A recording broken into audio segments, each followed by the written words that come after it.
چطورید بچه؟ درود بر شما. احتمالاً کم جلوتر من دوباره سلام کنم، به خاطر اینکه این صدایی که الان از من میشنوید بعد از 4-5 ماه از اون وایس اصلی و ویدئویی که رکورد کردم. این ویدیو به خاطر اینکه این مدت بازه زمانی ازشون گذشته بود تو چشم من outdated بودن و نمیخواستم بذارم، مخصوصا که پروسه ویدیو رکورد کردنم اون موقع عجیب و غریب بود و به شدت پیچیده تر و تو هم شاخه به شاخه و آزاردهنده بودن. مخصوصا که من هنوزم باز این ذهنیت رو دارم که اگر 5 ماه گذشته از یک چیزی من جای خطای کمتری دارم، مخصوصا که خودم هم همون 5-6 ماه پیش تجربه کردم. یه چیزی نیستش که تازه تجربه کرده باشم به بهونه اون بگم خب اوکی یک سری جاها اشتباه میکنم، ولی در کل هدف این بود 2 تا ویدیو درست بشه، یکی اپریشیشن باشه به نسبت الدن رینگ و DLC به خصوص، یکی فقط ایرادهاش باشه و اینکه قور بزنم راجع به اینکه مثلا کجا مشکل دارم باش کجا ندارم.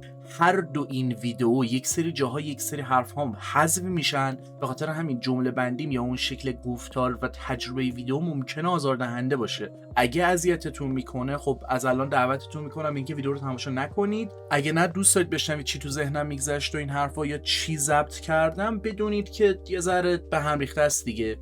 من به خاطر اینکه پشت سر هم ویدیو رکورد میکنم، چون فعلا کار میکنه یه موقع‌هایی بعد فاصله بدم تا اون پروسه ضبطم یا متن نوشتنم بهتر بشه و خب اون موقع این اتفاق نیافتاده بود. همین و امیدوارم از ویدیو حداقل لذت ببرید یا 4 تا چیزی بشنوید که جای دیگه نشیدید. نمیدونم، مخصوصا که میگم این همه گذشته دیگه. بچه اومدیم با یه ویدیو دیگه در رابطه با الدن رینگ. این ویدیو میخواستم اول در رابطه با داستان رادان باشه و تمام احتمالات و مسیرهایی که باید طی کنم برای اینکه بگم چرا اگه رادان این چند نشده. یه سوالی که بقیه میپرسن، حالا کاری ندارم برای شما چرا احمقانه انسانه، خب پس چرا خودش نکشید، چرا تو جنگ نباخته، چرا زنده مونده و این حرفا چرا نرفته. مثلا خواستم اونو بگم، بعد کلا اصلا ویدیو حس کردم داره تبدیل به یک چیز دیگه ای میشه. پس به این مسئله رادان اشاره میکنم تو یک بخش، ولی چون نمیخوام ویدیو داستان بدم، حداقل شاید فعلا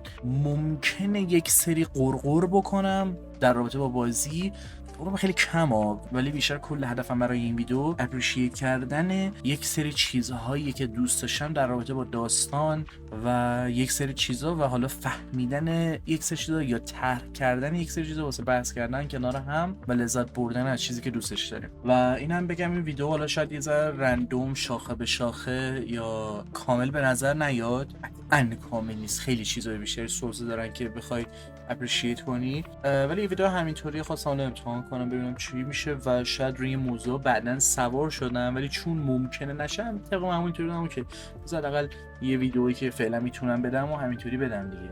اینکه رادان هم این چند شده بود دم دستی ترین چیز ممکنه. اینکه حتی رادان قول داده بود اما پشیمون شده بود یا از شر اون قول برای اینکه رها بشه میخواست الدن لورد بشه و برای همین به قلعه میخواست حمله کنه و مورگوت اینطوری بود که اوکی get fucking back to Caelid و قشنگ تو اون آرتزی با رادانو میزنه. اینجور چیزا خیلی دم دسته که خب حالا دلیلی بر این نمیشه که خب پس خاطر اینکه دم دسته تو عمدن رفتی یک چیزی و فاکینگ الگوریتم در آوردی تا بگی نه این نیست، به خاطر اینکه اون اطلاعات بالاخره یه بار مستقیم داره بهت داده میشه. نه بحثی نیست. چیزی که میخوام برسونم اینه، یه موقعی مثلا گیم میاد به تو میگه ماریکا بد، 1000 تا نشونه جلوت میذاره.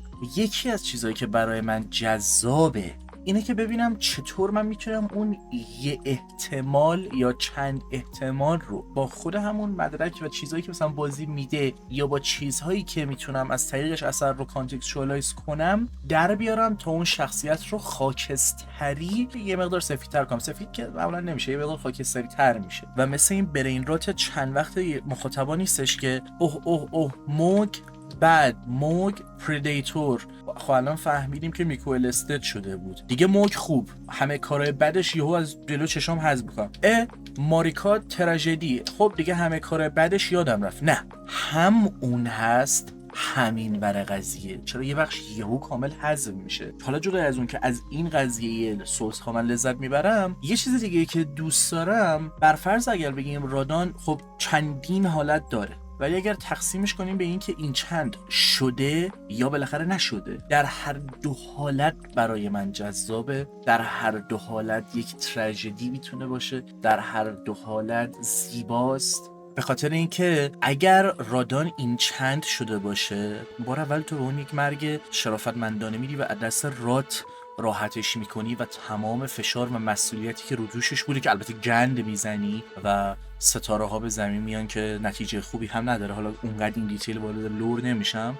یک بار اونطوری نجاتش میدی، اگر این چند شده باشه یک بارم از دست میکلا نجاتش میدی، درست؟ اگر این چند نشده باشه اصلا اوییدنس و اینا رو بیخیال، چون همون لول اولی خب چطور هم چیزی میتونه قشنگ باشه، چطور این کانسپت میتونه چیزی رو برسونه که حالا من دو پیگیرش بشم یا نشم. چیزی که جذابش میکنه یک جنگجوه، رادان The mightiest of all، قوی ترینه، خوشقلبی هایی رو از تو خودش نشون داده، یه وارمونستره و چقدر اینم جذاب و قشنگه که حتی رادان هم یک رویای کودکانه داره که اتفاقا به خاطر اینکه شاید عاقل‌تره یا هرچی یا عقلش سر جاشه، به خاطر اون رویای کودکانش میخواد هدف میکلا و اون قولی که داره رو دنبال کنه و به شکل‌های مختلفی هر کدوم از اینا جذابیت‌های خودشون رو دارن دیگه. می چی میگم؟ و من هر دو حالت قضیه رو دوست دارم. اصلا واسه مهم نیستش که حتما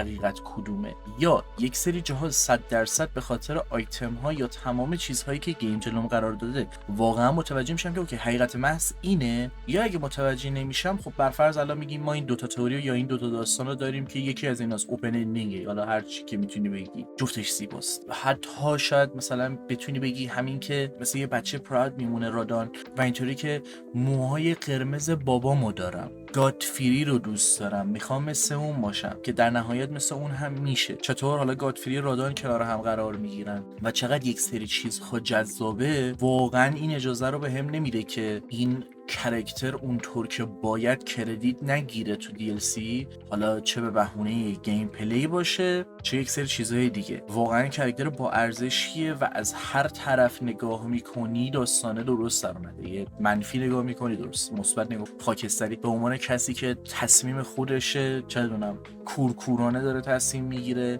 کودکانه طوریه، مثل میکلا که تو میتونی بگی فقط جسمش نبوده که تو یک ایترنال یوف قرار گرفته، تمام تفکرشه، تمام شکل کارهایی که میکنه مثل یک بچه است، تو هیچ چیزی موفق نمیشه. بچه هی امتحان میکنه، سراغ چیزهای مختلف میره و هی شکست میخوره. فقط جسم نیستش که مثل یک کودک بوده، حتی رویاش کودکان است. کاری که میخواد بکنه، اصلا شکلی که میخواد اون رویا رو به سرانجام برسونه کودکانه است. و میبینید مثلا خب این چقدر جذابه و اینا رو میگم. اول قرار بود یه ویدیو داستان جدا بدم، بعد دیدم که نمینو به شاخه‌های مختلفی مثلا میتونم بدم. حالا یکی از قرام چیه که باعث شد الان این قضیه رادانو بگم که بخوام برسم اینجا. الدرینگ حالا جدای از این که خب محبوب ترین و پرمخاطب ترین گیم توی کل سورس هاست و شکل روایت داستانش متفاوته و خب ممکنه خیلی‌ها توش اشتباه کنن. نمیگم منم درست میفهمم یا اشتباه نمیکنم، اما حداقل خیلی رادیکالی یا 0 و 1 سراغش نمیرم و سعی میکنم متوجه بشم، سعی کنم 100% و لیترال همه چی رو باهاش برخورد نکنم یا برداشت نکنم. این اذیتم میکنه یا حس میکنم یک سری جاها مشکل خود الدرینگ به خصوص DLCه که باعث میشه یک سری جا ما بحث‌های این شکلی داشته باشیم که آقا به قطع یقین اینجا همینه، غیر این نیست. برای مثال یکی از چیزایی که میتونم بهش اشاره کنم در رابطه با همین حرف جلوترم، همون دیالوگ مالنیا به رادانه و اینکه آقا مثلا میکلا awaits دی فلان او پرامیس کانسر. نکته اینو با چندین هدف و قصد و غرض یا مرض میتونه این جمله رو بگه. میتونه از عقده باشه، میتونه طعنه آمیز باشه، میتونه اینطوری باشه که به خاطر اینکه من کانسورت میکلا نمیشم نمیخوام تو هم بمیری، برای همین رات میکنم تو را هم. خب نمیخوام یک مرگ شرافتمندانه بدم. خود اینم هنوز به نظرم چندین حالت داره که هر کدوم به یه شکل جذابه. اما اتفاقی که میفته چیه؟ یارو میاد اینطوری میکنه که نه اینجا قطعا همینه تموم شد. و به خاطر اینکه الدن رینگ هم کلا فامیلی تری عجیبی داره، داستان پیچیده تری شاید یک سری جاها داره و تعداد پازل ها بیشترن، یک سری جاها ذهن تو حتی اگر اون تیکه پازل رو پیدا نکنه جوری پر میکنه که مطمئن همونه و شاید همون بیشتر باعث میشه که به این سمت ما هل داده بشیم که یک هم به نظرم آزاردهنده است. و خب این مشکل DLC که گفتم سر چیه؟ یه سری جاها توی DLC، اینو دوباره تو پرانتز بگم، من رو همه این چیزا که دارم اشاره میکنم ممکنه بعداً مجزا ویدیو طولانی تری بدم یا روش دست بذارم اگر واسه شما هم جذاب بود. منتها توی این ویدیو نمیخوام چندین ساعت صحبت کنم، ممکنه یه ساعت همینطوری صحبت کنیم راجع به الدن رینگ، مقدار می‌خواستم صحبت کنم بعد برم. یه سری جاها لیترال بودن آیتم دیسکریپشن ها باعث میشه انقدر ملت بحث کنن سر داستان ها، یا اونقدر فکر پشتش نذارن برعکس، یا فکر کنن در جا به نتیجه رسیدن. چطور؟ مثلا تو آیتم رو برمیداری، خب بیس گیم یه بخش خیلی زیادی رو جواب نداده بود، حتی اگر آیتمی داشت که دیسکریپشنش لیترال و خیلی مستقیم و تو صورتت بود هم، باز به خاطر اینکه کلی سوال بی جواب داشتیم و کلی سوال تازه باز باید طرح میشد، ملت کلی تئوری میچیدن، سراغ همه چی میگشتن، چی رو با چی میتونی کانتکستوالایز کنی، نورس میفولوژی در کنار الدن رینگ، کیمیاگری در کنار الدن رینگ، فلان کالچر در کنار الدن رینگ، که تا ببینن چی میتونن از کنارش پیدا کنن. کجا از اینوایرمنت ها میشه مثلا یک چیزی پیدا کرد، کجا یک چیزی مولتی لیره و به چه چیزهایی اشاره میکنه یا استعاره از چیه یا تو چه زبانهایی، مفهوم چی میتونه باشه. مثلا تو خود DLC که اونم حالت تاور اف بابل داره دیگه، اون تاور رو تو میری بالا که ببینی این دو نفر به اون اسندنسیه میخوان برسن دیگه. خب اینا مستقیم به تو یه سری جاها که نمیگه، تو مثلا میری واسه خودت کانتکستوالایز میکنید و ما بعضی موقع جدا از اینکه نیاز داریم باید از یه چیز دیگه کمک بگیریم تا اون اثر مد نظرمون رو برای خودمون کانتکستوالایز بکنیم. و اینو داشتم میگفتم تو بیس گیم تو مثلا میخونی چه بدونم فلان سربازها رفتن فلان جنگ، چون نمیدونی اون جنگ چیه فکر میکنی راجب جنگ از خود سنوسی. جنگ ممکنه اینجا یک معنی دیگه ای هم بده، ولی تو DLC این قضیه یک جاها یکم فرق میکرد. میری میخونی مثلا نوشته که آقا سربازان مزمر تو یک جنگ ابدی که هیچ وقت تمام نمیشه گیر کردن. خیلی مستقیم، صاف و ساده، نه ادبیه نه از کلمات مبهمی استفاده کرده و این باعث میشه که اینو میخونی درش بشه میگه اوکی همین، میری سراغ آیتم بعدی یا داستان بعدی که جلو قرار گرفته. متوجه میشید چی میگم؟ یعنی یک سری جاها تو رفتار خودم، مخاطب یا کسایی که دنبال کردم از زمانی که بازی اومده و شکلی که داستان رو دنبال کردم، این برخورد رو میدیدم و به شکل‌های مختلف خوندم که چقدر بخش زیادی از لور هانترها یا کامیونیتی شده یه جای همچین اتفاقی واسه شون بیفته و یه لحظه سر اونایی که برگشتن و خودشون جور دیگه‌ای نگاه کردن به قضیه، یا که آره واقعا چرا اینقدر لیترال، چرا اینقدر مستقیمه. قبلا یا تو اصلا تو خود لرنینگ یه جاهایی یه کلمه‌هایی استفاده میشه که مبهمه، چند منظور است، چندین تا مفهوم داره، شاید در یک زبان دیگه به شکل دیگه‌ای ترجمه میشه و تو هر کدوم از اون مسیرها رو میگیری به یک چیزی میرسی یا به یک چیزی تشبیه میشه که همه اینا فقط اون یک داستان رو کامل میکنه. ولی اینجا انگار این اتفاق نمیفته، که نمیگم اونقدر بده، صرفا میگم انگار باگش بیشتره، یا نمیدونم بگم به بهونه دسترس پذیری توی داستانه که دارن این کارو میکنن، یا صرفا اشتباه ترجمه ای دوباره، یا فکر نمی کنم دیگه تا این حد انقدر زیاد، هرچند که همیشه اشتباه ترجمه و اینکه چطور انتخاب اشتباه کلمات و یک سری چیزها باعث می شده که داستان به اشتباه برداشت بشه. نمونهش بیس گیم با اندینگ رانی که یه مدت فکر کنم اصلا سرش بحث افتاد که انگار مثلا تو نسخه شرقی هیروه، اینور ویلنه، کاملا قضیه فرق میکنه. یا همین الان با DLC وقتی نسخه ژاپنی رو نگاه میکنی یک سری کلمات به خصوص مثلا با یک سری آثار مشابه که نمیخوام اسم ببرم که حالا درگیر یک سری چیزا نشدم، یا یک سری چیزها مثلا کنار هم قرار میگیرن یا توی اون ژاپنی انگار چند مفهومن، ولی وقتی به انگلیسی ترجمه میشه کاملا انگار عوض شده. حتی اگر اون مفهومو تو سطح اولیه برسونه نمیتونه اون حالت چند منظوره و استعاره ای رو هنوز داشته باشه که نمیدونم بگم حتما به خاطر چیه، چون یک سری جاها میتونی بگی کم بود یا نداشتن توان اون زبان انگلیسی، یک سری جا بالاخره این جور چیزا پیش میاد. ولی خب وقتی این اتفاق یکم بیشتر میافتاد تو DLC شاید حتی و میدید چقدر آیتم انگار مستقیمه و مثلا من و حسین ما هم صحبت میکردیم، حسین حسی مثلا صحبت میکردیم میگفت آقا همون ماریکا هم که تو میگیم تراژدیه، من این درخت رو میذارم اینجا رو با حمام طلا مثلا میشورم، درختی که همه رو هیل میکنه اما میدونم که هیچ کسی اینجا نیست. شاید یه حالت منیپیولیتیو و دیسپتیو داره. خب همونطور که خودش تو تریلر مثلا میگه the act of betrayal and seduction و فلان، یک سری جاها هم مثلا داره منیپیولیتیو با من و تو برخورد میکنه و از خودش نقش هایی رو میذاره تا خودش رو جوری جلوه بده که الان یهو برای ما کاراکتر خاکستری و اوکی بشه دیگه، که اینم خودش به شکل خودش جذابه ها، ولی مثلا کمتر من میبینم بهش توجه شده. مثلا یهو ما خودمون راجعش صحبت کردیم که آقا گرند مادر نه چه بدونم این ممکنه خودش مردم خودش رو اینورم از بین برده باشه، بعد الکی ولی کردین و گوشته که بگه خیلی آره من خیلی داستانم تراژدی خیلی ناراحت کننده است. همونطور که یک سری آدم‌های مهم به شدت مهمی در طول تاریخ اجبار کردن یا کارهایی رو به عمد کردن که به شکل دیگه‌ای به یاد بمونن و خب باز این خودش چقدر جذابیت داره. و در نظر گرفتن unreliable narrator، fake stop sign یا یک سری تکنیک های نویسندگی که باید ما اینا رو متوجه بشیم. خیلی موقع ها مخاطب اثر رو که تجربه میکنه در نظر نمیگیری که کاراکتر ممکنه دروغ بگه، کاراکتر ممکنه اون چیزی که ما ازش میبینیم یا داره میگه به بقیه دروغ باشه. همه چی به عنوان یک حقیقت 100% نمایان میشه و همه اون چیزی که توی ذهنشونه رو دقیق میگن.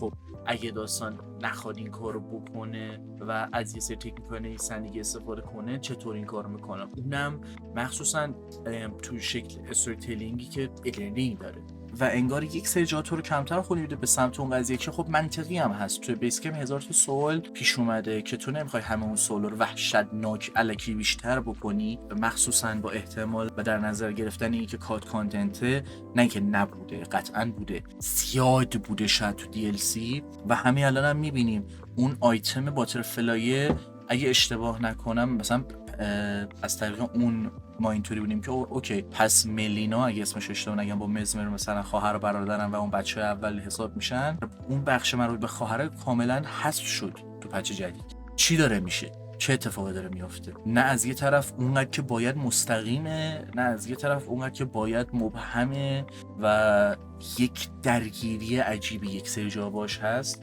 که حالا اوکیه. صرفا من میگم در هر صورت مسیری که من ترجیح میدم اون چیز مبهم نمیدونمه، 5-6 رو احتمال داره، 5-6 داستان تو ذهن خودم در آوردم چقدر قشنگن حالا با همین آیتما و این حرفاست که چقدر زیباست و چقدر یه سه جا خوب در میاد تو سوزا. fucking appreciate that. دوباره برگردیم سر این رادان. اوکی رادان این چند نشده؟ این سوالی که من دیدم خیلی ها میپرسن، رادان این چند نشده ولی خوشو نمیکشه. چرا؟ خیلی ساده است عزیزان. از نورس میفولوژی اینجا کمک میگیریم، از اینی که مالنیا عملاً حکمی که والکری رو داره یا از فریا گادس آف وار کمک میگیریم و این یه بخش الان من برای شما کانتکستوالایز میکنم. همون اول یک والکری رو توصیف کنیم و کلیت هدفش رو. توی نورس میفولوژی گروه‌های متفاوتی از میدن‌ها که به اودین خدمت می‌کردند به نبردگاه، میدان جنگ یا بتلفیلدی می‌رفتند و انتخاب می‌کردند کسی رو بکشن که یه لحظه فارسی ورفی رو یادم رفت، ارزشمند با بها و چیزی باشه که اون جنگ رو، اون رفتن به والهالا رو، چون اگر در یک جنگ شرافتمندانه به انتخاب یک والکری مخصوصاً کشته بشن به والهالا فرستاده میشن، که والهالا اینجا عملا همون اون دنیای بعدیه که توش ریوایو میشه. ببینید من این همه صحبت کردم در رابطه با کلمات، دقتی که اثر سولزا به کلمات دارن، چطور با اونها یه چیزی مبهمتر و مستقیمتر میشه، چه ارزشی داره. با آدمای مختلف که صحبت میکردم دنبال این بودم ببینم چطور میتونم روش‌های مختلف یا اون اویدنس‌های مختلف رو کنار هم قرار بدم، لذت ببرم هم از این مسیری که دارم برای خودم طی میکنم، هم ببینم چطور مثلا میتونم بگم رادان این چند نشده بوده. از یه طرف رادان توی بیس گیم جلوی ستاره ها رو داره میگیره، استاد خودش بهش گفته که چیزهای خطرناکی و ناشناختی تو ستاره هستن که هیچ وقت راهشون رو به اینجا نباید پیدا کنن و انگار از اون طرف میخواسته اینجا بمونه و جلوی اونها رو بگیره. یعنی این برم یه کار خیر داشته میکرده، یا حالا کجا به رانی کانکت میشه، مخصوصا الان که DLC اومده شاید یه مقدار مشخص تر باشه که اوکی رانی یک سری چیزا رو میدونست که گادوین رو کشت، اما در نهایت بازم شاید اونقدر فرقی به حالش نکرد. اما میگه if we honor our part of the vow promise me you will be my consort. کلمه ایف، آره میفهمم شاید بیش از حد باشه، ولی گفتم همون اول ویدیو من دیسکلیمر رو دادم، دیگه سه چیز رو تکرار نمی کنم. نمیگم 100% چیزیه که من دارم میگم چطور من به یک سری نتیجه ها رسیدم، یک سری چیزا پیدا کردم که کمکم کردن توی این قضیه، و من تقریبا تا الان 3 الی 4 تا حالت مختلف دارم که بگم چرا رادان مثلا با تصمیم خودش در هر صورت بازم میخواسته چیز باشه. و میگه اگه که به اون قول ما احترام میذاری، عملا اون کلمه ایف این رو داره به ما میرسونه که کاندیشنال بوده، یعنی اگه میخوای، اگه جست میدونی من به عنوان آپشن گادوین رو هم دارم، که اینجا ممکنه یه ذره اشتباه کنم به خاطر اینکه من خودم هم نمیشنم واتی نگاه کنم، حالا اینکه چرا یک سری جا واتی نگاه نمیکنم یا خوشم نمیاد اینکه مخاطبا چرا مستقیم درجه میرن سراغ واتی، توی ویدیو دیگه صحبت میکنم. ولی گادوین اول قرار بوده کانسورت میکلا باشه و چرا نمیشه؟ به خاطر اینکه روحش کشته میشه و سربازا شما توی DLC هم میبینیم که، و توی خود بیس گیم هم ما میبینیم یه سری گوست ها رو که دیالوگ هایی میگن و گادوین رو به عنوان سول لس خطاب میکنن و معذرت میخوان که هنوز روح مثلا این گادوین رو پیدا نکردن و نمیتونن روحش یا هر آنچه که هست رو راهی کنن به والهالا یا افترمف قضیه یا همون جایی که حالا میکلا میخواد، و حالا مثلا رادان این تصمیم رو میگیره قانع میشه، ایناش یه مقدار میتونه فرق کنه، ولی فعلا روی این احتمال میریم که اوکی تصمیم خودش بوده، ولی خب چرا نه. از طرف مالنیا کاری که باید میکرده چی بوده؟ به رادان مرگی رو بده توی یک جنگ وقتی که زمانش میرسه. مالنیا خب مشخصا نمیتونه این کار رو بکنه به عنوان یک والکری یا هر آنچه که هست، یا حتی نمیتونیم بگیم یا حالا این بخشش رو چون جلوتر گفتم قابل بحثه، میشه تغییرش داد که نمیخواسته اصلا رادان رو بکشه و رات میکنه رادان رو که تا نمیره زنده بمونه و راتن بمونه تا به زمانش به کمک فستیوال ها به شکل دیگه‌ای کشته بشه. خب رادان عاشق جنگ و سالهای خیلی زیادی رو بعد از اون قول جنگیده و بعد از شاترینگ احتمالاً بهترین تایم باشه دیگه. حالا بذار یه چیزی بخونم که پرونانسشو ممکنه گند بزنم، ولی خب Those who dwell within poison know rot all too well. The death that begets life, that comes to all equally. That is to say, it is the cycle of rebirth put into practice. عملاً رات مالنیا چیزی که ریپرزنت میکنه مرگ و تولد دوباره است، که دقیقاً اتفاقیه که برای رادان میفته. همه اینا رو تو گوشه ذهنتون داشته باشید. ما یک کاراکتر اضافه هم تو DLC میگیریم به اسم فریا کی رو ریپرزنت میکنه؟ جلوتر بهتون گفتم گادس آف وار نورس، که دقیقاً همون اسم فریا رو هم داره، که تصمیم میگیره جنگجوها به والهالا برن برای جنگ بیشتر یا نه، جدای از اون اگر که اشتباه نکنم آینده رو هم پیش بینی میکنه و در رابطه با اون یک جاجمنتی رو داره. پس تا اینجا والکریا هم میتونن فرستاده بشن به یک زمین جنگ تا یک جنگجو رو انتخاب کنن و بکشن، و از طرفی فریا حالا با یک سری کارهایی که میتونه بکنه و قدرت‌هایی که داره، و لطفاً مارول رو از ذهنتون حذف کنید، من نمیدونم چطور فریا اونجا ریپرزنت شده. اینجا اصلا به محض این که متوجه میشه که رودان قرار ریوایو بشه، اینجوری که بهتر چون مساویه با جنگ بیشتر و من که راضیم، من مشکلی ندارم با این قضیه. و فریا از اون طرف اصلا کسیه که انتخاب میکنه جنگجوها به والهالا برن برای یک جنگ بیشتر، اگر یک مرگ شرافتمندانه، غرورمند، چه بدونم if honor glorious داشتن، یا برن فولکوانگر اگه اشتباه نکنم، که یعنی آقا به سلامت دیگه، روحت شاد. و تو گیم حالا شاید بگید اوکی فریا نقش مستقیمی نداره، ولی میشه گفت انتخاب میکنه که رودان به والهالا یا اون ایترنال وار در اصل، یعنی والهالا اسلش ایترنال وار بره، تا به خصوص این اجازه رو به خدای خودش یا حالا اون کسی که دنبال میکنه یعنی میکلا بده که اون نسل جدید، اون ایج جدید خودش رو به ارمغان بیاره. پس نتیجه اینا چی میشه؟ اگر رودان خودش رو میکشت یا به راحتی بدون جنگ میخواست به والهالا بره، اصلا ورفی نبود واسه کسی که قراره تو یک ایترنال وار باشه. مالنیا قول داد تا با رودان به جنگ به عنوان یک والکری تا اون گلوریس دف رو بهش بده و روحش رو انقدر قوی و به اندازه فورج کنه که بتونه توی والهالا یا حالا همون افتر لایفش به عنوان لورد آف ا نیو ایج به جنگه. اوکی این از این. حالا من راجع به این قضیه، چون یه چیزیه که بر اساس خود چیزایی که بازی توضیح میده میگردم پیدا کنم ببینم کسی دیگه هم راجع به این مسئله صحبت کرده یا نه، یا به ویدیوش اشاره میکنم یا مثلا ردیت باشه پستش رو تصویر میذارم، شاید بهتر از من مثلا کسی توضیح داده باشه. و خب این از رودان دیگه. حالا چیز دیگه ای نیستش که بیشتر از این مثلا میخواستم راجع بهش صحبت کنم توی اون لول سطحی در رابطه با لور و اینا، ولی چیزایی که مثلا تیکتی که نوشتم بهش اشاره کنم همین بود. رودان چند حالت داره، هر حالت جذابه، بحث کانتکستوالایز کردن، لیترال بودن آیتم دیسکریپشن ها، داستان مبهم، چند معنی بودن کلمات،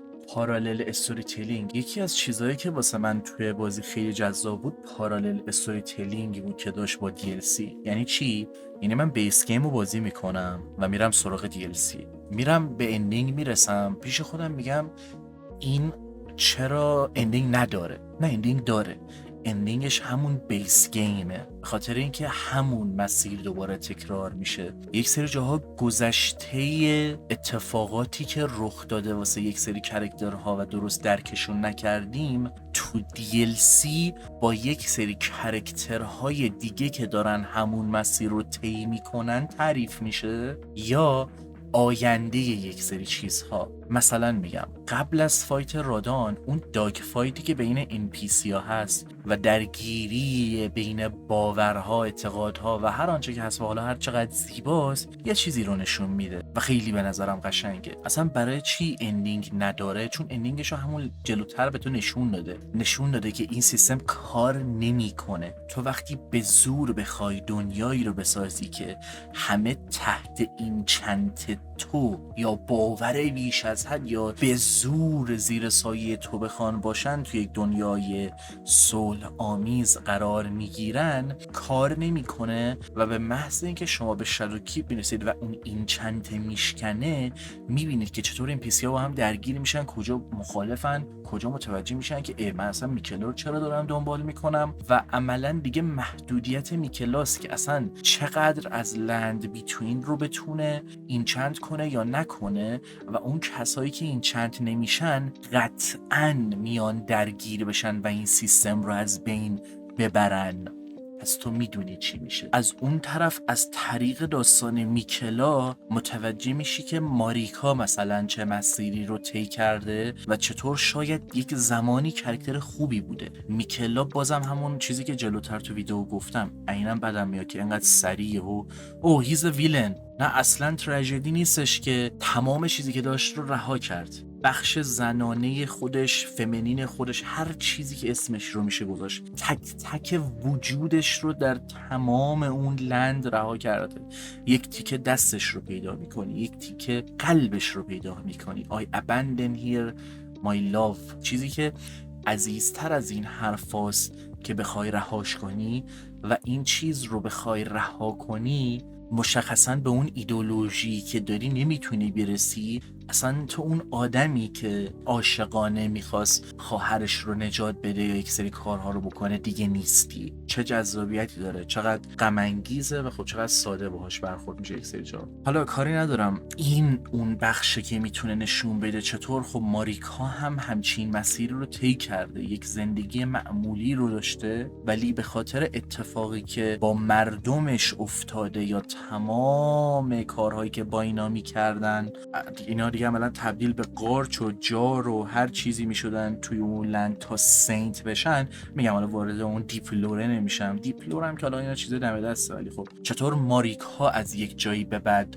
خودش رو رها کرده، یا چطور اگر میکلا اون مسیر رو ادامه میداد و به گاتهود میرسید دوباره مثل ماریکا فرقی شاید اونقدر نمیکرد و در نهایت باز هم زندانی خدایان و اون اوتر گاد ها میشد. یا یه مثال دیگهش با گاتفری، چطور رادان با گاتفری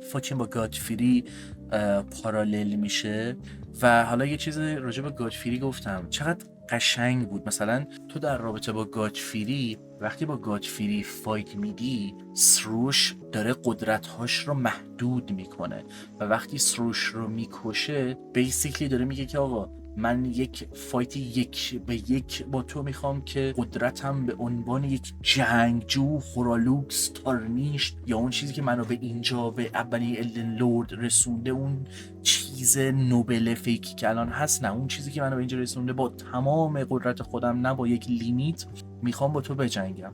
و این اجازه رو به سروش هم نمیدم تو رو بزنه حتی اگه بتونه. سروش رو به این میبره تا مثلا با تو درگیر بشه. ولی تو فیز 2 رادان، میکلا که میخواد به تو ایج آف کامپشن بده، میخواد عشق و صلح رو بیاره، انگار به رادان اضافه میشه و حالا شاید سامها بگی مثلا داره ضعیفش میکنه، یا مثلا یه مقدار جلوش رو میگیره که داداش رادان عزیزم اونقدر خشونت نیاز نیست، میدونی. بازم میگم تمام زورم میزنم که وارد اون دیپلو رو یه سری دیتیلا نشم و دارم در نظر میگیرم که شما هم علاقه دارید و یه سری چیزا رو میدونید، فقط یک سری چیزا رو مثلا جداگونه میشه مطرح کرد که دارم مطرح میکنم و امیدوارم اذیت نشم بعدن سر این قضیه که چرا خب یه دفعه یه ویدیو کامل ندادم و لور خیلی چیزا رو توضیح بدم. آره این پارالل استوری تیلینگ خیلی واسم جذابه توی بازی و اینکه حالا چطور بیس گیم با DLC و کدوم کاراکترها با کدوم کاراکترها پارالل میشن و چطور داستان همدیگه رو تعریف میکنن، چطور کاملش میکنن، سوال بهش اضافه میکنن. یه کاراکتر میاد داستان یک کاراکتر دیگه که به نظر به هیچ ربطی نداره غم انگیزتر میکنه. یه چیزی که من تو سولزا دوست دارم اینه که یک سری جاها تو همه چی رو دوباره به فاک میدی. تو با هر حرکت خودت و هر کاری که میکنی یک چیزی رو خراب میکنی و حالا اینه یه ویدیو مجزا اینو دیگه باید بدم و تو لیستم هست و فلسفه‌ای به خصوص مخصوص خودش رو داره که چطور یک موقعهایی تو با هیچ کاری نکردن منفعت بیشتری برای آدمای دوربر خودت یا اون دنیا داری، تا موقعی که کورکورانه هر کاری که بهت گفته میشه یا اصلا هیچ کاری همینطوری کورکورانه میری جلوی یک کاری انجام میدی یا به نظر میخوای که به بقیه کمک کنی و همه چی رو خراب کنی. و این قضیه دیگه تو همه سولزا هست، فقط به الدرنی ختم نمیشه که چطور قصد کمک تو به NPC ها اونا رو به کشتن میده، هرچند اگر که کمکشون نمی کردی شاید صرفا زودتر کشته می شدن، اما از طرفی شاید بیخیال می شدن میدادن و رها میکردن اون هدفی که دارن و فکر میکنن میتونن بهش برسن رو، تا اینکه تو به شکل دروغین یا حالا هر چیزی که هست تا یه جایی برسونیشون که در هر صورت کم بیارن و کشته بشن به صورت تراژدی. و یکی از چیزهایی که حالا دیگه برمیگرده به اون گیم دیزاین بازی، اون مسیریه که تو طی میکنی و میدونی هدفت کجاست، میدونی اون مپ فرگمنت رو برداری، میدونی که آقا من اونجا باید برم، اصلا مپو داری، میدونی من باید اونجا برم ولی مسیر رو پیدا نمیکنی. چطور اینو به صورت استعاره‌ای در کنار داستان شاید بشه قرار داد و تو فکر میکنی میدونی میخوای کجا بری، اما مسیری که انتخاب میکنی حالا هر آنچه که هستی یا میخوای پیداش کنی تو رو هی به یه جای دیگه میرسونه و اصلا مسیرم و اصلا اون هدفم کاملا یه چیز دیگه در میاد یا به چند جای دیگه میخوره. یه چیز دیگه هم الان یادم آمد، چقدر بیشتر روی این کیمیاگری به نظر بیشتر، نه که فقط مثلا توی لرنینگ بوده، سوار بود و چقدر جذابتر بود و به نظرم به سمت‌های خیلی زیادتر و باحال‌تری لرنینگ شما رو هول میده که جذابه. چه لیترچر باشه، مابی دیک بخواید بخونید، چه کیمیاگری باشه، چه جورج آر مارتین باشه. و این ویدیو رو که دارم میدم نمیدونم فرست ایمپرشنم از الدرنگ اومده یا نه. الانی که دارم رکورد میکنم که اصلا فرست ایمپرشن رکوردم نکردم، حالا بماند، ولی خب نمیدونم این ویدیو مثلا چقدر دیر بیاد یا نیاد. حالا یه ذره راجع به ایرادا و گیم دیزاین و یه سری چیز دیگه صحبت میکنم، ولی خب دیگه میگم اینجا جاش نیست دیگه، قراره اپریشییت کنی به سری چیزا رو. حالا یه تئوری باحالی هست اونم بعدا راجع بهش صحبت میکنم، اینکه چطور پیوتریسنت نایت همون رادانه ولی حالت ماکری ازش داره. ولی خب در هر صورت دیگه یه قارچ، یعنی یه آیتم خیلی ساده، خیلی به نظر معمولی که واسه کرافتینگ دیگه چیز خاصی نداره دیگه. حالا آیتم دیسکریپشنش هم چیز عجیبی نیست، فقط صرفا به نظر همه مثل گوشت میده، را میت. خب چطور میتونه یه لور عجیب و غریب پشتش داشته باشه و شاید پیش خودتون فکر کنید اوور آنالیز تئوریه، ولی نه واقعا تئوری که حالا یه بخش 6 تئوریه، ولی که اون مسیر رو ببینید چطور طی میشه تا به اونجا برسه خیلی جذابه. مثل همون چیز دیگه، مثل همون بیس گیم که میگفتن ژلی فیشا در از روح بچه‌هان، چیه بچه‌هان. الان یهو یادم افتاد یه چیز دیگه ای هم که من خیلی نسبت بهش اپریشیتیوم، دانجنای الدرینگ. شاید توی بیس گیم یک سری جا خیلی زیاد و تکراری بودن، ولی یک سری دانجن های یونیک و خفن و خاصی داشتن که اصلا تجربه اصلا فوق‌العاده بودن. یعنی یک جینیس به خصوصی و توی طراحی یا اون دیزاین و اون شکلی که در آوردن داشتن.